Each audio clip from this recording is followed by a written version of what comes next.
पापा जी। हाँ बेटा। आपसे प्रश्न पूछूं? आज फिर कौन प्रश्न खड़ा हो गया? तुम तो एकदम बीरबल और अकबर की तरह भाई प्रश्न पूछती रहती हो।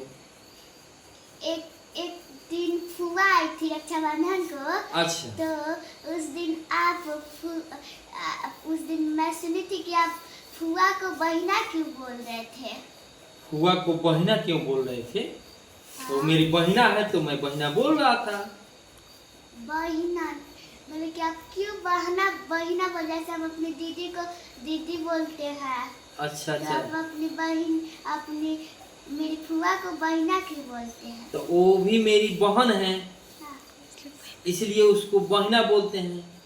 इसका रीजन ये है, चलो थोड़ा सा इसको हम समझा देते हैं कि बताओ कि तुम अपनी मम्मी को मम्मी कहती हो। हाँ। हम अपने मम्मी को क्या कहते हैं? माई। तुम अपने पापा को क्या कहती हो?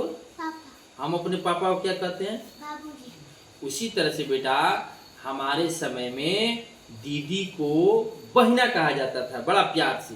तो इसीलिए हम लोग माई, बाबूजी और दीदिया कहते थे, दीदिया को सॉरी बहिना कहते थे। तो इसी तरह से हमारा आदत हो गया कहने के लिए। अच्छा, मान लीजिए आप जापान से जाएंगे तो आप वहाँ पे इंडिया का भाषा बोल देंगे? देखिए भाई, यही बच्चों का उटपटांग प्रश्न है। कह रही अगर आप जापान चले जाएंगे तो वहाँ इंडिया का भाषा बोलेंगे? नहीं बोलेंगे बेटा, वहाँ तो अंग्रेजी सीखना पड़ेगा। वैसे जमाना बदल चुका है। तो जमाना बदल चुका है तो यानी कि हम भी अब बदल जाएं। हाँ। और क्या बोले? दीदी। यानी कि अब तुम्हारे फुआ को अब दीदी कहेंगे? हाँ। चलो भाई, अब तुम जैसे ही बेटा बेटी अगर सिखाए, और समय के साथ सीखना ही पड़ेगा माँ बाप को, हम अपने बेटा का बात मानते हैं। और अब हम भी कोशिश करेंगे बहिना को दीदी कहने के लिए, बेटी के लिए और बेटी के सामने, जिसमें हमारी बेटी खुश रहे। तो यह एक दिन का प्रश्न था जो रियल है।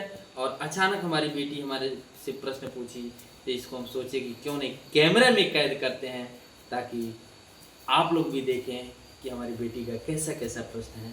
तो फिर मिलते हैं कभी नेक्स्ट वीडियो में। तब तक के लिए धन्यवाद, बाय।